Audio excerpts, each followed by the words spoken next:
Hola, hola a todos y a todas, yo soy Guillermo Hugo Gómez, bienvenidos a este nuevo video de este canal Enciclopedia Sistémica y el día de hoy estoy un poco nervioso porque la dinámica que vamos a seguir en este video va a ser muy distinta a la de los videos anteriores. Normalmente en videos anteriores explico algún concepto, hago una reseña de algún libro, de algún artículo, hago algún top de libros que hay que leer, etcétera. Pero esta vez va a ser bastante diferente porque mi interés aquí es leerles un artículo, un artículo, una lectura, un capítulo de un libro específicamente.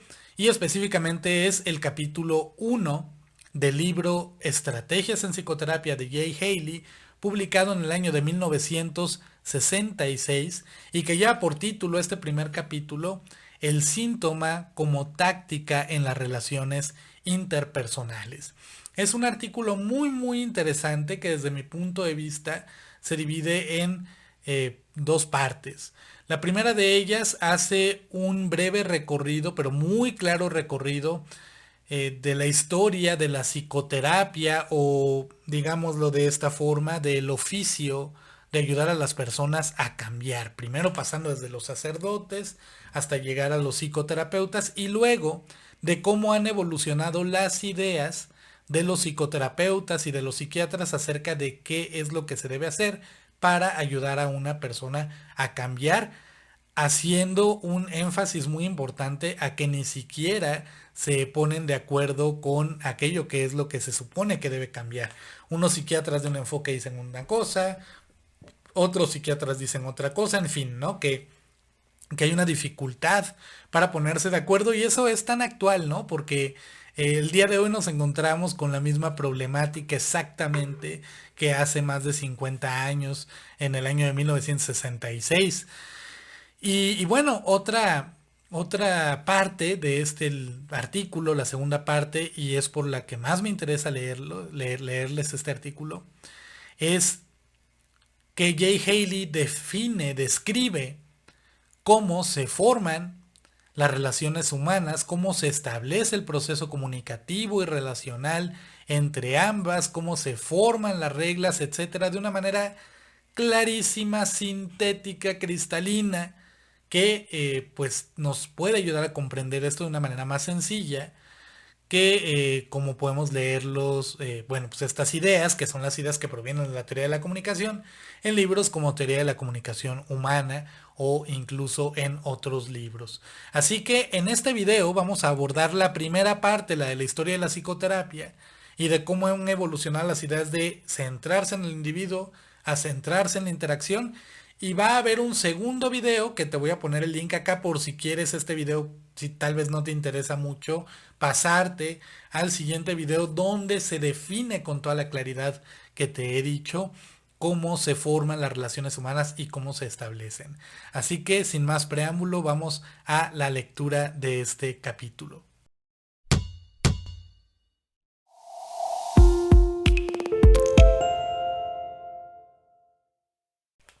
Muy bien, comencemos con esta lectura. Capítulo primero, los síntomas como táctica de las relaciones humanas. A lo largo de la historia, ha habido siempre personas que desean cambiar su forma de vivir, sentir y pensar, y no han faltado otras dispuestas a ayudarles a conseguirlo.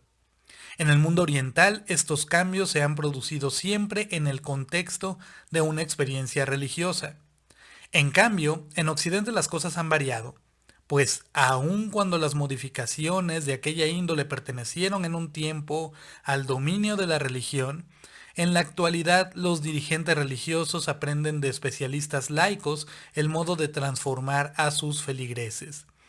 La existencia de especialistas cuya profesión consiste en modificar la personalidad ha despertado un interés más científico hacia los métodos y teorías de tal modificación.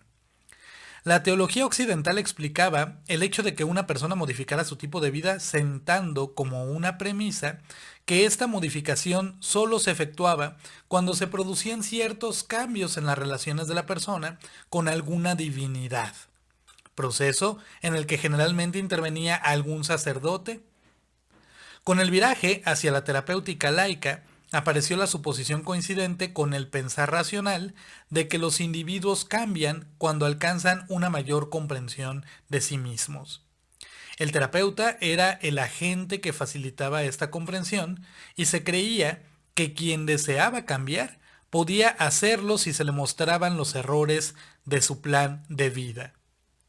A partir de Sigmund Freud, se empezó a considerar al hombre como un ser mucho menos racional, aunque todavía se pensaba que podía cambiar por medio de la comprensión de sí mismo. Freud aceptó la idea de que el conocimiento de uno mismo ocasiona el cambio, pero añadió que el individuo que sufre ha de llegar a conocer la manera en que sus formas actuales de pensar y percibir están relacionadas con su pasado y con sus ideas inconscientes. En la teoría freudiana, el terapeuta no era todavía más que un agente que creaba una situación en la que el individuo obtenía una comprensión más profunda de sí mismo, en el supuesto de que tal comprensión llevaba consigo el buscado cambio. Más tarde, la psiquiatría emprendió un nuevo e importante camino teórico cuando empezó a poner el acento sobre las formas en que el individuo se relaciona con las demás personas más que en sus procesos internos. No obstante, aun cuando los problemas psiquiátricos adquirieron entonces una naturaleza más interpersonal, continuó aceptándose la premisa de que el cambio se debía al aumento de la conciencia de sí mismo. En frase de Sullivan, el principal problema de la entrevista terapéutica es facilitar el acceso a la conciencia de información que aclare al paciente los aspectos más penosos de su vida. El argumento de que la comprensión de sí mismo ocasiona modificaciones personales resulta irrefutable cuando se quiere que así lo sea. Siempre puede argumentarse que los cambios sin comprensión no son verdaderos cambios. Y cuando una persona no cambia a pesar de haberle facilitado grandes cantidades de comprensión, todavía cabe decir que esta no es aún suficiente.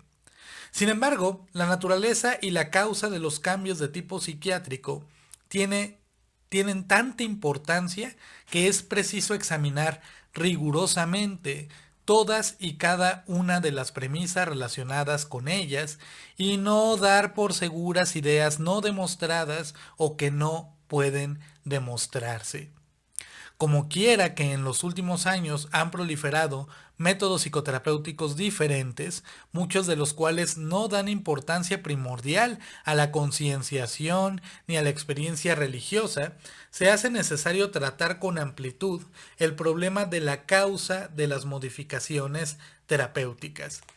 Es posible que estos cambios no sean debidos a la conversión religiosa ni a la mayor conciencia de sí mismo, y que su causa radique en los propios procedimientos que conducen a la conversión o a la concienciación.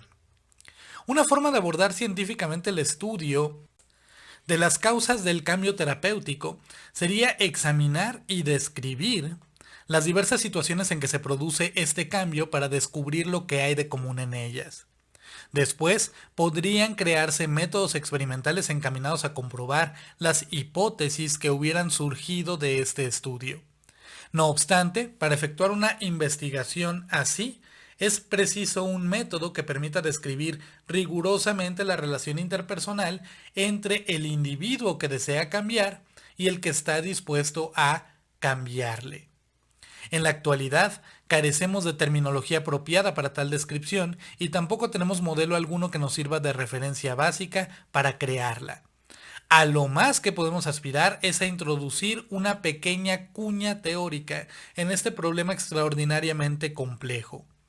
Las descripciones de los diversos métodos de psicoterapia presentados en esta obra no son completas, no son exhaustivas, pues solo se enfocan ciertos aspectos del intercambio entre terapeuta y paciente y no se intenta en absoluto agotar el tema.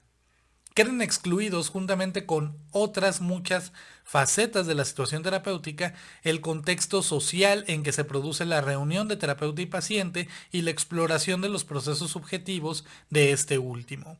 Nuestra atención se centra específicamente en la táctica que uno y otro emplean en su relación mutua. Describir los síntomas psiquiátricos como si fuera posible aislarlos de los problemas generales de la sociedad implica siempre un exceso de simplificación. Los males del individuo no son separables del ámbito social que él crea y habita, y no es lícito en buena conciencia separar a aquel de su medio cultural y etiquetarlo de sano o enfermo. No obstante, parece existir un grupo de personas aquejadas de lo que cabría llamar síntomas psiquiátricos específicos que acuden al médico en busca de psicoterapia. Cada vez se ve con mayor claridad que Sigmund Freud dio vida al psicoanálisis como método para tratar con una clase específica de gente. Freud se encontró enfrentado con la incapacidad general de los métodos de su tiempo para aliviar a ese tipo de personas que van de médico en médico sin conseguir modificar su estado. Por aquel tiempo no había ningún método sistemático para tratar a estos enfermos difíciles y Freud desarrolló uno. A partir de entonces se han ido perfeccionando los métodos de psicoterapia hasta que ha llegado a ser una idea generalmente aceptada, la de que es preciso hablar largo y tendido con las personas que sufren síntomas psiquiátricos. Aunque no dejan de aplaudirse los méritos de las drogas, los tratamientos convulsivos y las intervenciones quirúrgicas sobre el cerebro, todo el mundo acepta que la personalidad puede experimentar cambios importantes provocados por la vía verbal. Actualmente se tiene por razonable conversar con los enfermos psiquiátricos, pero no existe, en cambio, un acuerdo general de lo que hay que hablar con ellos, ni aún siquiera sobre qué es un síntoma psiquiátrico y por lo tanto, qué es lo que el terapeuta quiere cambiar. Un terapeuta dirá, tal vez, que intenta cambiar la ideología filosófica de su paciente, en tanto que otro quizá pretenda modificar la forma en que éste trata a su esposa. La finalidad del tratamiento puede consistir en aliviar la ansiedad, ayudar al enfermo a que tenga éxito en la vida o a que sea feliz, adaptarle a su ambiente, liberar sus ideas reprimidas, conseguir que acepte su debilidad, etc.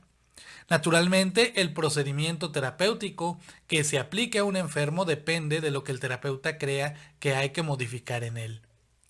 Puesto que en este libro nos ocupamos de un aspecto limitado de la psicoterapia, consideraremos los problemas psiquiátricos desde un punto de vista escueto y prestaremos especial atención a los síntomas generalmente considerados como psiquiátricos, que estudiaremos a la luz de la teoría de la comunicación, más que desde el punto de vista intrapsíquico. En los últimos años, la psiquiatría y la psicología han experimentado un cambio de orientación en el curso, del cual han dejado de insistir en los procesos que ocurren en el interior del individuo para ocuparse más de sus relaciones con las otras personas. La psicoterapia, que es una técnica que se desarrolla por definición en el seno de una relación interpersonal, solamente es descriptible cuando se enfoca en el estudio de la conducta en el marco de esta relación en particular. No obstante, la terminología y los conceptos llevan en este terreno un retraso inevitable y la mayoría de los intentos de describir a la psicoterapia se han hecho en un lenguaje ideado para describir procesos individuales. He aquí, por ejemplo, una lista de ideas y conceptos corrientes en psiquiatría. Alucinaciones, ansiedad, aprendizaje, compulsión, conciencia, conflicto edípico, consolidación, delirios, depresión, emociones, fantasía, fobias, frustración, ideas, impulsos, inconsciente, insight, integración, inteligencia, introyección, necesidades, oralidad, pensamientos, percepción, proyección, regresión, represión, rol, supresión, temor, transferencia, trauma, yo. Toda esta terminología describe aquellos procesos que se supone que ocurren dentro del individuo y, en consecuencia, resulta inapropiada para referirse a la conducta de psicoterapeuta y paciente en la relación mutua. Es más, las transacciones que se efectúan entre terapeuta y paciente no pueden ser conceptuadas con los modelos teóricos en que están basados aquellos términos. No obstante, carecemos por ahora de una terminología que pueda sustituir a los conceptos psiquiátricos usuales. Las analogías y los términos necesarios para describir los procesos relacionales están todavía, por así decirlo, en pañales. El primero en dar un paso decidido en esta dirección fue Sullivan, quien hizo todo lo posible para describir las relaciones interpersonales con los conceptos y teorías que se habían aplicado a los procesos individuales. Otros han proseguido su intento, pero actualmente se cree que las relaciones humanas solo podrían describirse adecuadamente si se descartan gran parte de las ideas y la terminología exclusivamente centradas en el individuo. La descripción última de las relaciones se hará en términos de pautas de comunicación en una teoría de sistemas circulares. Esta es la orientación que seguiremos. Una de las ventajas que se derivan de estudiar la psicoterapia en términos de conducta en vez de procesos intrapsíquicos consiste en objetivar tal estudio, puesto que los procesos interiores se conocen siempre por inferencia. Ninguno de los términos psiquiátricos enumerados anteriormente se refiere a algo observable, sino a deducciones derivadas de la observación de la conducta. No es posible observar la ansiedad como tampoco el yo o el proceso de aprendizaje. La dificultad para crear un sistema más preciso de diagnóstico ha residido siempre en la naturaleza de los términos, que se refieren a conceptos que se conocen por deducción. El psiquiatra puede decir de un paciente que tiene una actividad delirante y alucinatoria, que sufre compulsiones o perturbaciones del pensamiento, etc. Pero todos estos son términos descriptivos de procesos cuya existencia apenas suponemos. Tan solo recientemente han empezado los psiquiatras a incluirse a sí mismos en la descripción de sus pacientes. Claro está que basan su diagnóstico en la forma en la que el paciente les responde, pero en su informe diagnóstico no hacen constar más que supuestos procesos internos del paciente. Una importante cuestión a tener en cuenta sería la siguiente. ¿Qué hacía el psiquiatra cuando el paciente se comportó de forma que aquel supuso delirante? Nuevamente, notamos la falta de una terminología adecuada cuando el psiquiatra desea describir la interacción de su conducta con la del paciente. No pudiendo describir rigurosamente la conducta comunicativa, se ve obligado a quedarse solo en lo anecdótico. A pesar de ello, una ligera modificación del punto de vista puede abocar a profundas diferencias teóricas. En un tiempo, era corriente describir los síntomas como defensa contra una idea. En cambio, al prestar mayor importancia a las relaciones interpersonales, se acostumbra cada vez más definir aquellos como una forma de tratar con otra persona. Estas distintas definiciones representan en realidad una solución de continuidad en la historia de la psiquiatría. El paso del sistema individual al interpersonal obliga a lanzar por la borda la mayor parte de la terminología usada hasta ese momento. Por ejemplo, la conducta ansiosa de un paciente puede considerarse como un modo de defenderse contra ideas reprimidas que amenazan abrirse camino hasta su conciencia. Pero también podría observarse a ese mismo paciente y darse cuenta de que su ansiedad solo se presenta en un contexto interpersonal, para describirla así como una forma de tratar con otra persona y quizá de desarmarla. Estos dos puntos de vista representan sistemas teóricos sorprendentemente distintos. Cuando estudiamos los síntomas psiquiátricos desde el punto de vista de la relación entre dos personas, entramos en el terreno de la comunicación y debemos describir al individuo en términos aplicables al intercambio comunicativo entre dos o más personas. En este sentido, tienen que estar presentes dos tipos de fenómenos para que un sistema psiquiátrico sea propiamente tal. En primer lugar, la conducta del paciente ha de tener una influencia extremada sobre alguna otra persona Y además, el paciente ha de indicar de algún modo que no puede conducirse de otra forma.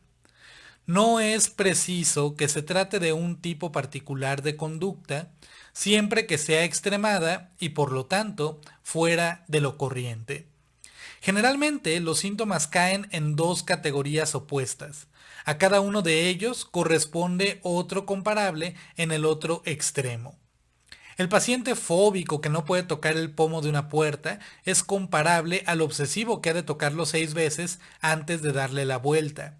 Algunas personas no pueden ni salir de casa, en tanto que otras no están en ella ni un momento y viajan continuamente. Hay individuos que no pueden acercarse al baño y otros que no paran de bañarse. Los que no se permiten beber ni una gota de alcohol o tener una efusión amorosa están en el extremo opuesto de los que no dejan de beber o hacerle la corte a todo el mundo. Algunas personas están incapacitadas porque no pueden mover un brazo y otras porque lo tienen agitado por un continuo temblor. Unos rehuyen al médico y a los medicamentos y otros se afanan en una constante búsqueda de nuevas pastillas o requieren el bisturí del cirujano. El síntoma específico tiene menos importancia que las pautas formales que los pacientes tienen en común. Desde el punto de vista de la comunicación, la conducta sintomática representa una incongruencia entre un nivel de mensaje y un nivel metacomunicativo. El paciente hace algo exagerado o evita hacerlo e indica que no puede dejar de obrar así. Los problemas más graves han de ser descritos en términos de muchos niveles, como veremos más tarde al ocuparnos de la esquizofrenia, pero la mayoría de los síntomas neuróticos representan un tipo de conducta extrema que el paciente acompaña con una indicación de que no puede remediarla. Si se acepta que los síntomas neuróticos pueden verse como una incongruencia de este tipo, la táctica de la psicoterapia se hace potencialmente descriptible y este será nuestro propósito. La clasificación más útil de los síntomas psiquiátricos sería la que consiguiera explicar cómo se perpetúa el síntoma y cómo puede modificarse. Intentaremos demostrar que los síntomas de un paciente se perpetúan por la forma en que éste se comporta y por la influencia de otras personas íntimamente relacionadas con él. De aquí que la técnica psicoterapéutica debe encaminarse a persuadir al individuo para que cambie de conducta y a sus íntimos para que modifiquen su comportamiento hacia él. En la medida en que el terapeuta es también un íntimo del paciente, es posible cumplir ambos fines simultáneamente.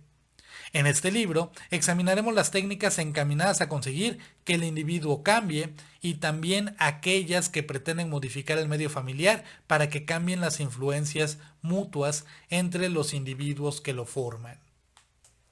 Muy bien, pues con esto terminamos esta primera parte de este artículo en la que se ha podido ver cómo Jay Haley hace una breve narración de la historia de la psicoterapia, desde luego se le quiere ver así, sobre todo de la profesión o de la ocupación o del oficio de quien ayuda a otras personas a cambiar en un primer momento como un intermediario entre la persona que quiere cambiar y la divinidad para intentar intervenir en la relación entre ellos, pero posteriormente a través de consejería que en un primer momento estaba encaminada a la comprensión de la propia vida y de lo que le está ocurriendo a uno en un momento determinado, para pasar después por una cuestión médica, ¿no? De trabajar con el cerebro, de intervenir sobre el cerebro para modificar los pensamientos, las emociones, la conducta, pero haciendo énfasis sobre todo en el nacimiento de la psicoterapia como un procedimiento verbal, comunicacional, que tiene la capacidad de modificar a la persona con la que se está hablando, dando a entender que el cambio no es producto de un cambio en situaciones internas, sino que es producto de una interacción específica que en este caso el cliente tiene con el terapeuta. Pero cuéntame tú, ¿qué piensas de esta parte de este artículo? ¿Te ha gustado? ¿Tienes dudas? ¿Tienes diferencias con respecto a esto? ¿Piensas de una manera diferente? Déjalo aquí en los comentarios y sobre todo no te pierdas la segunda parte.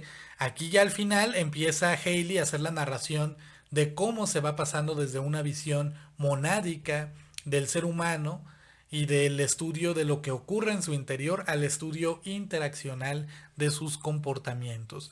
La siguiente parte narra con muchísima claridad qué es lo que pasa cuando dos personas inician una relación, cómo se configuran las reglas, cómo se configuran los patrones de comunicación entre las personas y que considero yo que te puede ayudar a entender mucho de una manera muy sintetizada lo que nos encontramos a lo mejor de una manera un poquito más compleja en libros como Teoría de la Comunicación Humana, en artículos como Hacia una teoría de la esquizofrenia, entre otros. Así que no te lo pierdas y pues ya de una vez, si quieres, vete a ese video, deja aquí los comentarios y escucha la siguiente parte que estoy seguro que te va a interesar bastante. Nos vemos allá.